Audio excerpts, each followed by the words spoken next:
Testimonios para la Iglesia, tomo número 9, sección número 1, para la venida del Rey. Porque aún un poquito, y el que ha de venir vendrá, y no tardará. Hebreos 10, 37.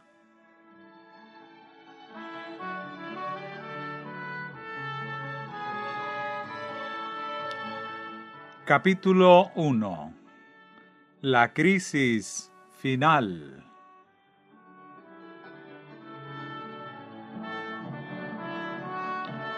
Estamos viviendo en el tiempo del fin. El presto cumplimiento de las señales de los tiempos proclama la inminencia de la venida de nuestro Señor. La época en que vivimos es importante y solemne. El Espíritu de Dios se está retirando gradual, pero ciertamente de la tierra.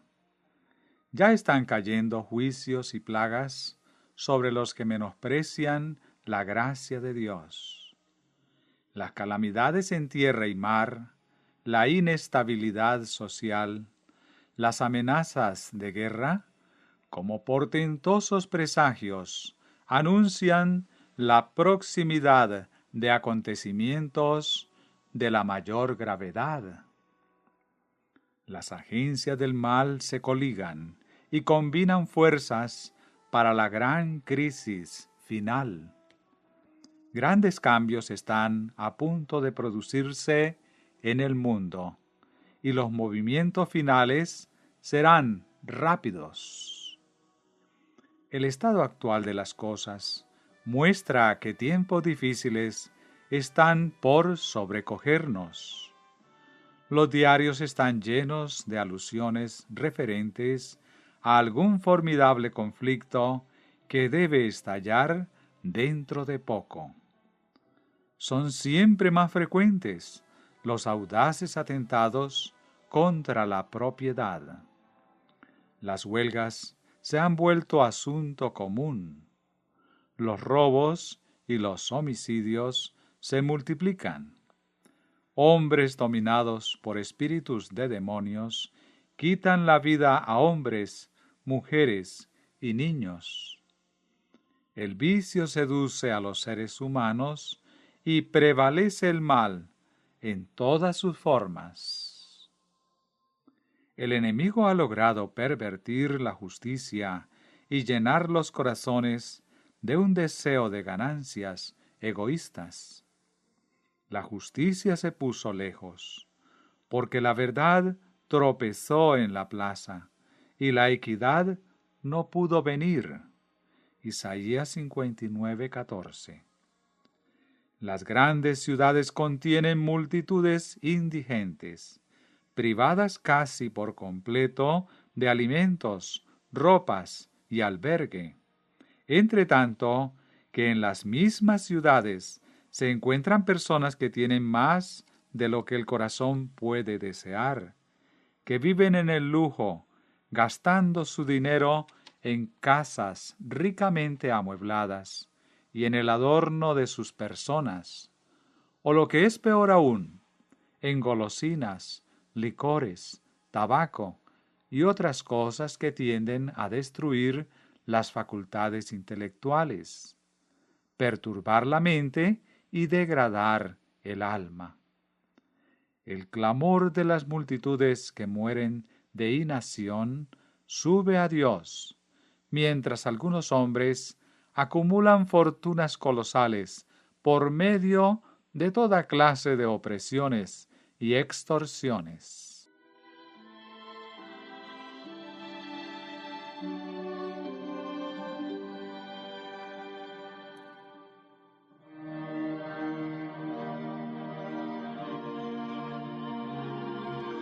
Estando en Nueva York, en cierta ocasión, se me hizo contemplar una noche los edificios que, piso tras piso, se elevaban hacia el cielo.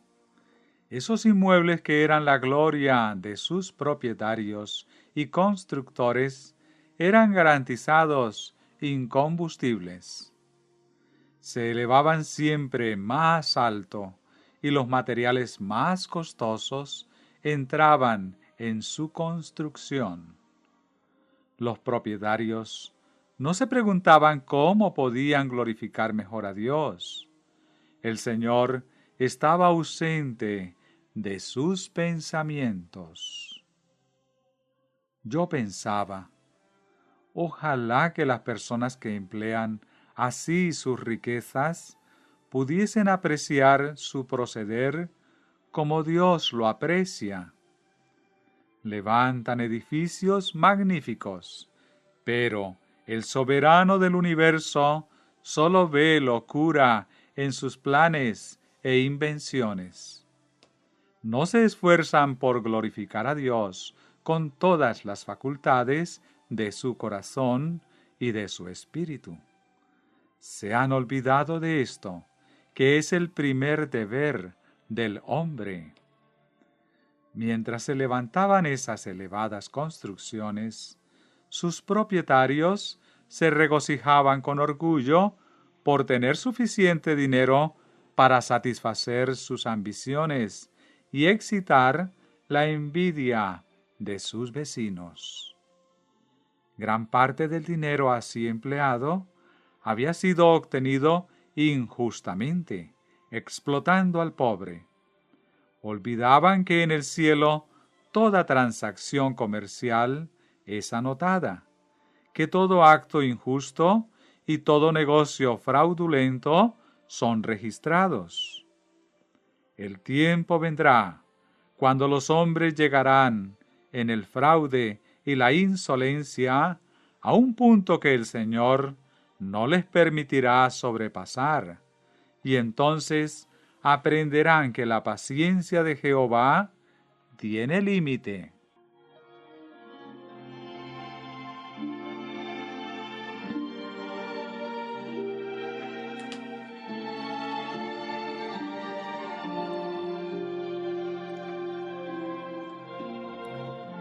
La siguiente escena que pasó delante de mí fue una alarma de incendio.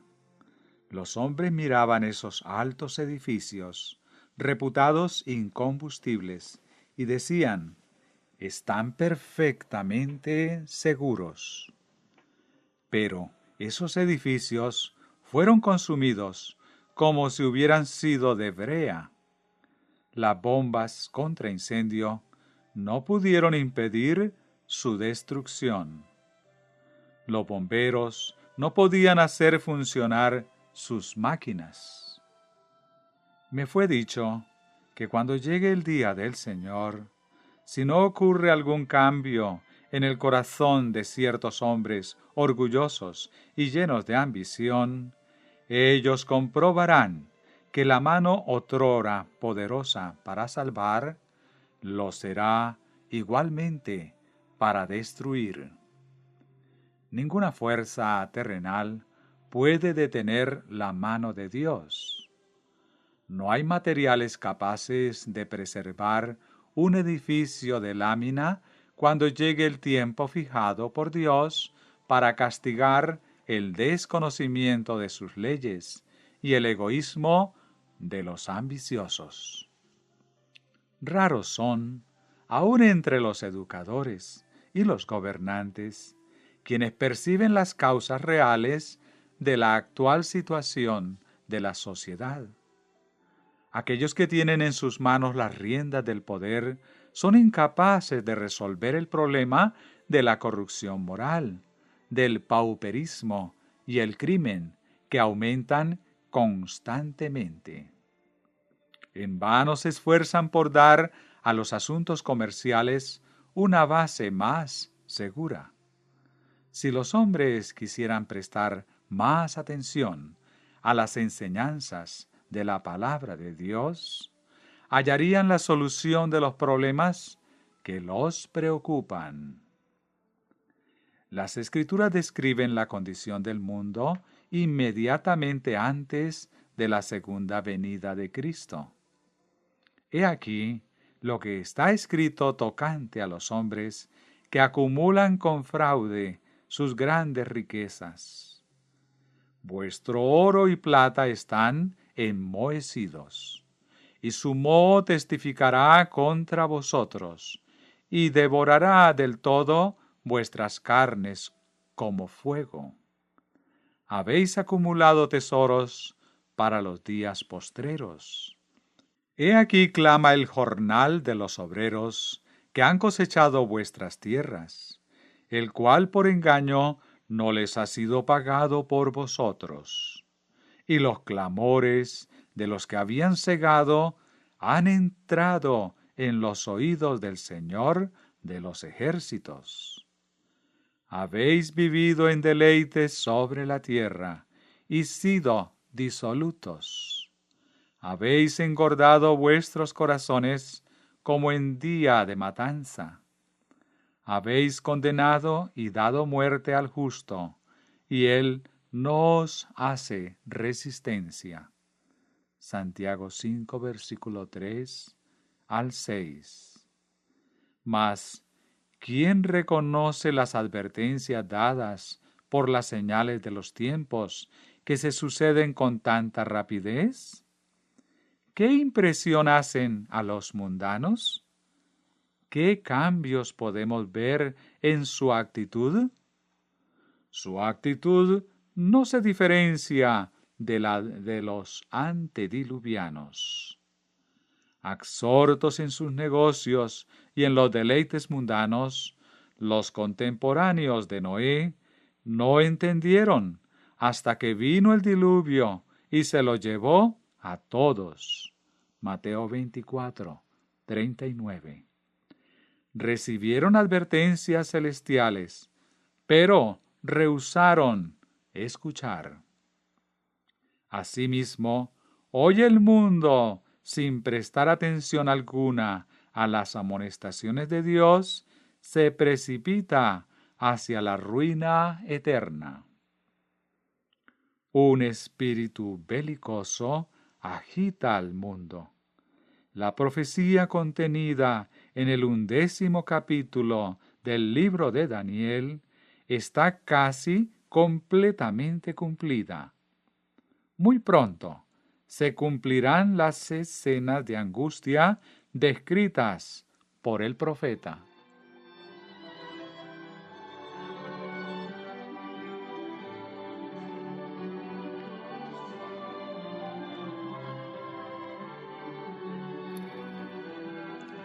He aquí que Jehová vacía la tierra y la desnuda, y trastorna su faz, y hace esparcir a sus moradores.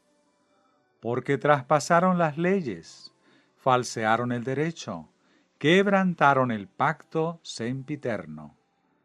Por esta causa, la maldición consumió la tierra, y sus moradores fueron asolados. Por esta causa fueron consumidos los habitantes de la tierra, y disminuyeron los hombres. Se perdió el vino, enfermó la vid, gimieron todos los que eran alegres de corazón. Cesó el regocijo de los panderos, se acabó el estruendo de los que se alegran, cesó la alegría del arpa. Isaías 24, versículo 1 al 8. ¡Ay del día! Porque cercano está el día de Jehová, y vendrá como destrucción por el Todopoderoso. El grano se pudrió debajo de los terrones, los graneros fueron asolados, los alfolíes destruidos, porque se secó el trigo. Cómo gimieron las bestias, cuán turbados anduvieron los hatos de los bueyes, porque no tuvieron pastos. También fueron asolados los rebaños de las ovejas. La vid está seca, y pereció la higuera.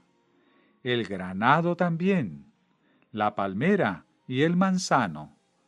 Todos los árboles del campo se secaron. por lo cual se extinguió el gozo de los hijos de los hombres. Joel 1, verso 15 al 18 y el 12. Mis entrañas, me duelen las fibras de mi corazón se agita dentro de mí, no callaré. Porque sonido de trompeta has oído, oh alma mía, pregón de guerra.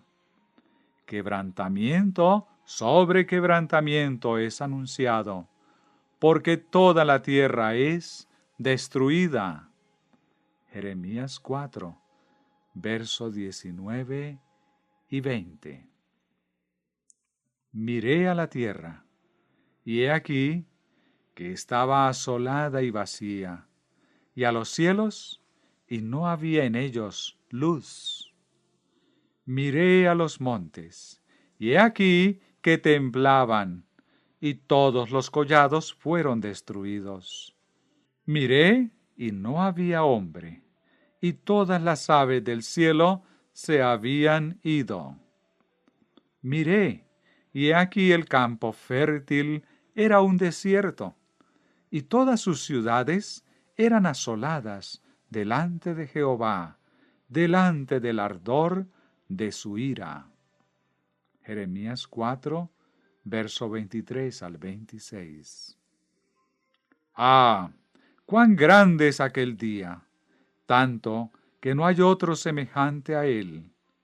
Tiempo de angustia para Jacob, pero de ella será librado. Jeremías 37. No todo el mundo ha tomado posiciones con el enemigo y contra Dios. No todos se han vuelto desleales. Queda un remanente que permanece fiel a Dios, porque Juan escribe: aquí está la paciencia de los santos, los que guardan los mandamientos de Dios y la fe de Jesús. Apocalipsis 14, verso 12.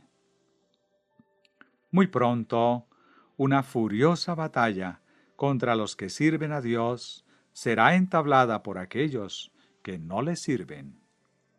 Muy pronto, todo lo que es susceptible de ser removido lo será, de modo que subsistan únicamente aquellas cosas que no pueden ser quebrantadas.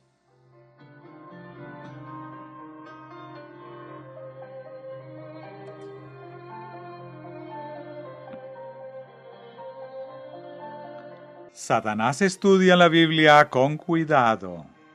Sabe que le queda poco tiempo y procura en todo punto contrarrestar la obra que el Señor está haciendo sobre esta tierra. Es imposible dar una idea de lo que experimentará el pueblo de Dios que vive en la tierra cuando se combinen la manifestación de la gloria de Dios y la repetición de las persecuciones pasadas. Andará en la luz que emana del trono de Dios.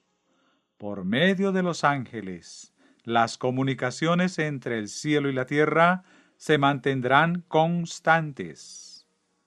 Por su parte, Satanás, rodeado de sus ángeles y haciéndose pasar por Dios, hará toda clase de milagros a fin de seducir, si posible fuese, aún a los escogidos. El pueblo de Dios no hallará seguridad en la realización de milagros, porque Satanás los imitará. En esta dura prueba, el pueblo de Dios hallará su fortaleza en la señal mencionada en Éxodo 31, versículos 12 al 18.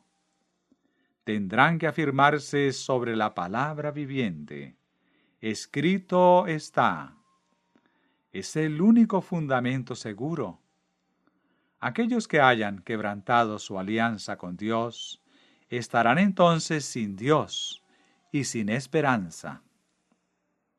Lo que caracterizará de un modo peculiar a los adoradores de Dios será su respeto por el cuarto mandamiento, puesto que es la señal del poder creador de Dios y atestigua que Él tiene derecho a la veneración y al homenaje de los hombres.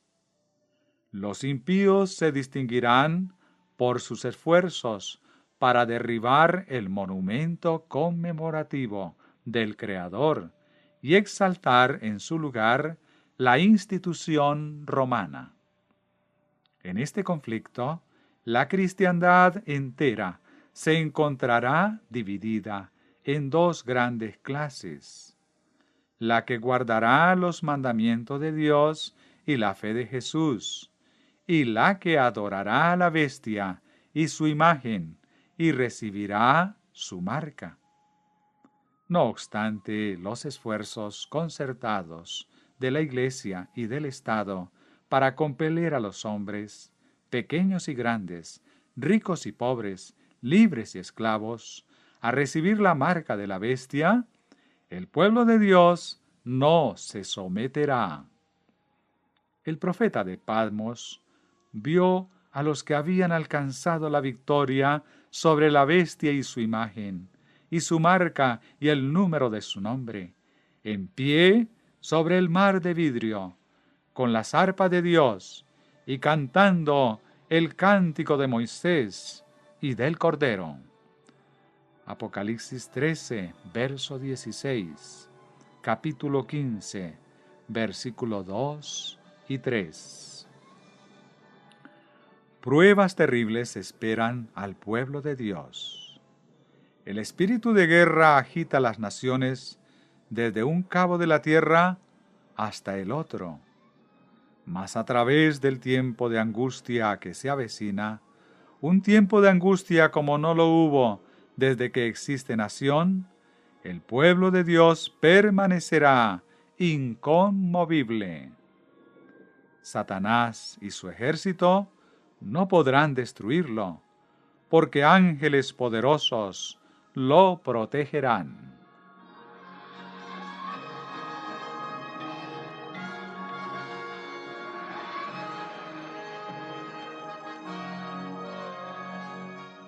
Dios dirige estas palabras a su pueblo: salid de en medio de ellos, y apartaos, y no toquéis lo inmundo. Y yo os recibiré, y seré para vosotros por Padre, y vosotros me seréis hijos e hijas. Mas vosotros sois linaje escogido, real sacerdocio, nación santa, pueblo adquirido por Dios, para que anunciéis las virtudes de aquel que os llamó de las tinieblas a su luz admirable. Segunda de Corintios 6, versos 17 y 18. Primera de Pedro 2, versículo 9. El pueblo de Dios debe distinguirse por un servicio completo, un servicio de corazón. No debe arrogarse ningún honor, pero sí recordar que ha hecho pacto solemne de servir al Señor y a Él solamente. Habló además Jehová a Moisés diciendo: Tú hablarás a los hijos de Israel diciendo: Con todo eso vosotros guardaréis mis sábados, porque es señal entre mí y vosotros por vuestras edades, para que sepáis que yo soy Jehová, que os santifico. Así que guardaréis el sábado, porque santo es a vosotros. El que lo profanare, de cierto morirá, porque cualquiera que hiciere obra alguna en él, aquella alma será cortada de en medio de sus pueblos. 6 días se hará obra, mas el día séptimo es sábado, de reposo consagrado a Jehová. Cualquiera que hiciere obra el día del sábado, morirá ciertamente. Guardarán, pues, el sábado los hijos de Israel, celebrándolo por sus edades, por pacto perpetuo. Señales para siempre entre mí y los hijos de Israel. Porque en 6 días hizo Jehová los cielos y la tierra, y en el 7º día cesó y reposó. Éxodo 31, versículos 12 hasta el 17. ¿No nos designan estas palabras a nosotros como el pueblo peculiar de Dios? ¿No nos dicen que siempre debemos amar la distinción sagrada puesta sobre nosotros para distinguirnos como denominación? Los hijos de Israel debían guardar el sábado de generación en generación como una alianza perpetua. El sábado no ha perdido nada de su significado. Es y será para siempre jamás la señal entre Dios y su pueblo.